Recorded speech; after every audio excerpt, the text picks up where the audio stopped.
You are now listening to the sounds of Dr. B's Spot, a production of Bowden Enterprise Services, LLC. Join the podcast where love and life topics are discussed surrounding spiritual connection, relationships, finance, and becoming a better you through elevation.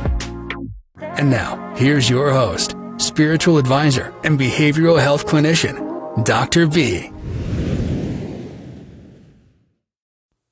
Welcome back to another session of Dr. B's Spot, Love and Life. I'm your host, your spiritualist, your intuitive healer, Dr. B.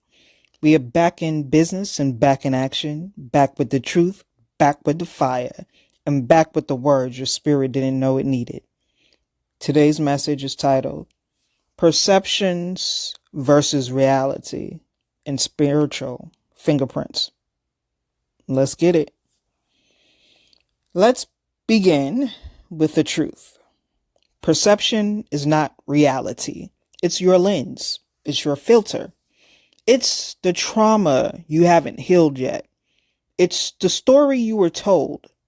It's the mask someone handed you before you even knew your own face. But see, reality is coded in spirit. It's written in truth. It's lined with patterns only discernible by those who have awakened.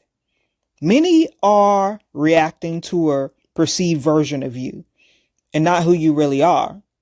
They reject you, envy you, or try to humble you based on a version they've created in their minds. But your reality, it's been stamped, signed, sealed, fingerprinted by the Most High. And the reason this matters is because perception can be weaponized. People can build whole narratives about your life that have nothing to do with your truth. And if you're not grounded, you may start questioning your own reflection. And that's why spiritual discernment is more than just a gift. It's a survival.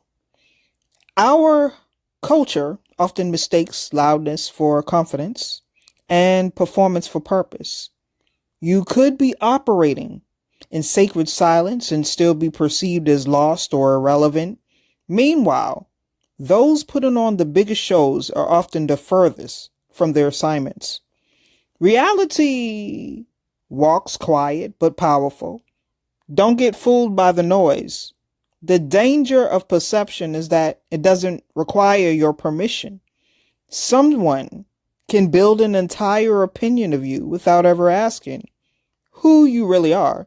And if you're not careful, you will start trying to prove things to people who never wanted the truth, only their version of you. So, here's the question. Are you living your reality? Or are you reacting to their perception? That question can set you free. That question can stop the performance. That question can reroute your life. Let's talk about spiritual fingerprints. You may not realize it, but just like the physical fingerprint, you have a spiritual signature that is unique. No two spirits walk this earth with the same imprint. And this is why certain rooms reject you. Why certain people misread you. Why some try to contain what they don't understand. It's not you. It's the oil you carry. You've been marked, anointed, appointed, and even when people misunderstand your presence, your fingerprint is still leaving a mark. Isn't that something? Your fingerprint carries your call, your wounds, your wisdom, and your power. When you walk into a space, something in the atmosphere shifts.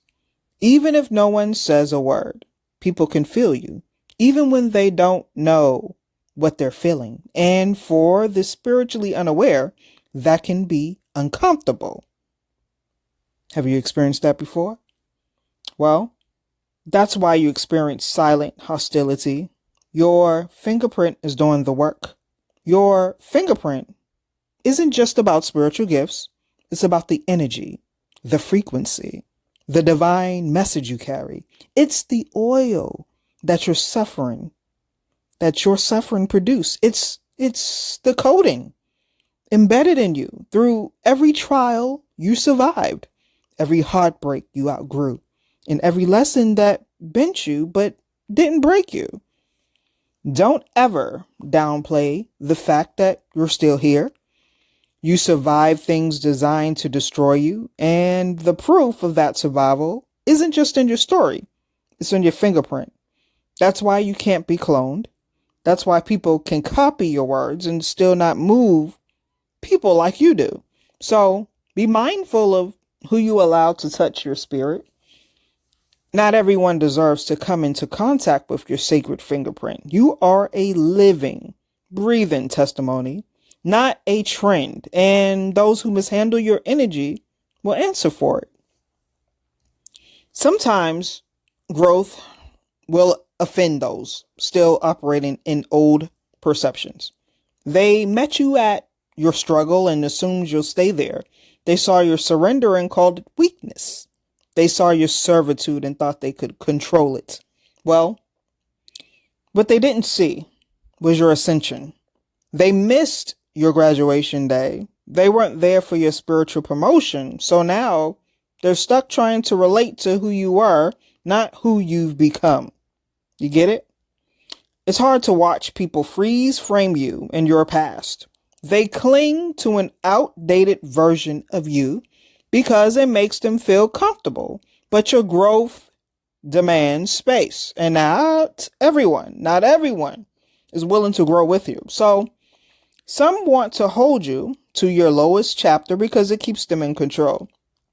You might notice certain relationships feel heavy or forced now. That's because you outgrew the dynamic, not the love. There is a difference. And when you try to force old patterns onto new versions of yourself, your spirit gets agitated. That agitation is a sign. So pay attention. This is also where you must stop apologizing for evolving. You don't owe anyone an explanation of your healing, your glow up, your boundaries, or your peace. If they can't honor your expansion, they were only loyal to your limitations. The table has turned, and when it does, the same people who underestimated you will now have to recalibrate their narrative. Stay humble, but don't dim. Your elevation is your evidence. So what do? You don't explain. You elevate. You don't shrink. You expand. You don't try to match their perception. You own your reality. This is a season of divine alignments. You are being called to honor your fingerprint, not fit someone else's projection. The relationships that break right now, let them fall.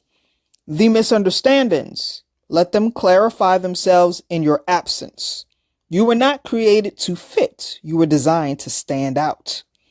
Elevation often comes with separation, and that can feel like punishment when it's really protection. Some people can only walk with you up to a certain level. Beyond that, their presence becomes a hindrance, not a help. Don't resist the release. It's divine.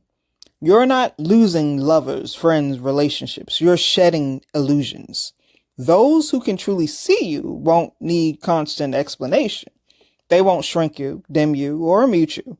They will celebrate your rise, even if it convicts their comfort. Honor your process.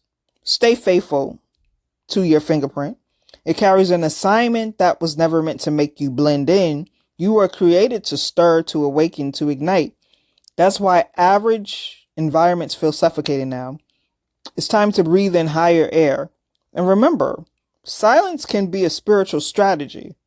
You don't always have to announce your ascension. Sometimes your absence is the loudest sermon. If you've been feeling misunderstood, if people have been mishandling you, I want you to repeat after me. Take a breath. Just release that. Now, say after me. Repeat. I release the weight of false perceptions. I walk in the truth of who I am. I honor my fingerprint, my mission, my divine assignment. I allow reality to reveal itself and take form. I am no longer afraid to be seen.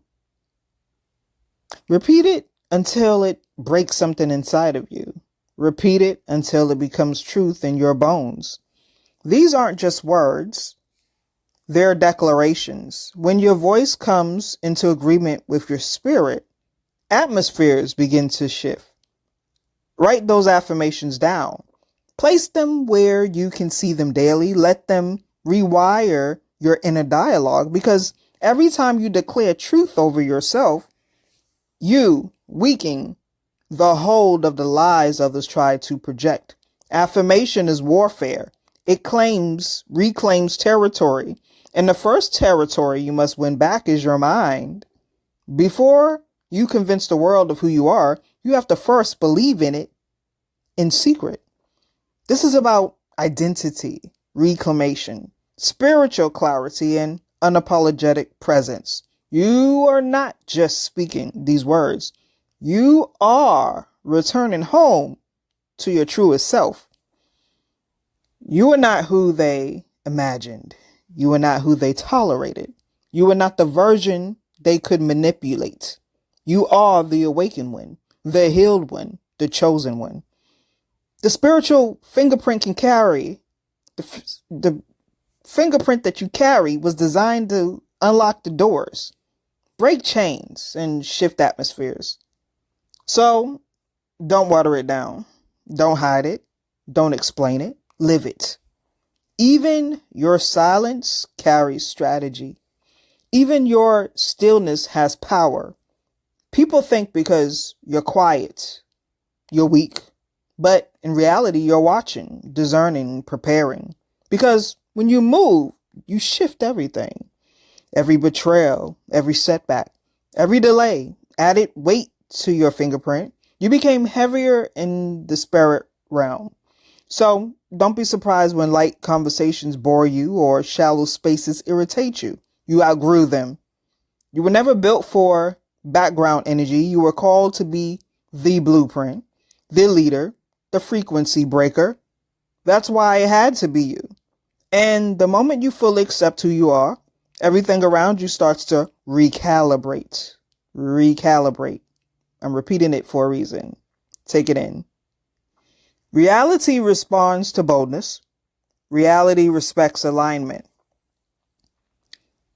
Thank you for tuning in to Dr. B's Spot, Love and Life. I hope this message has reached you in a beneficial and divine way. If this episode resonated with you, please like and share with someone who could use a fresh perspective. Until next time, be blessed with less stress. Much love, Dr. B, and I'm out. Join us next time at Dr. B's Spot, where we dive into the real deal of love and life by tapping into your body, mind, and spirit. Don't forget to like, rate, and comment on each podcast that we drop. For all upcoming shows, reach Dr. B and all she has to offer on BowdenEnterprise.com and social media outlets under the moniker Bowden Enterprise Services. Peace and blessings to you and yours. We are out.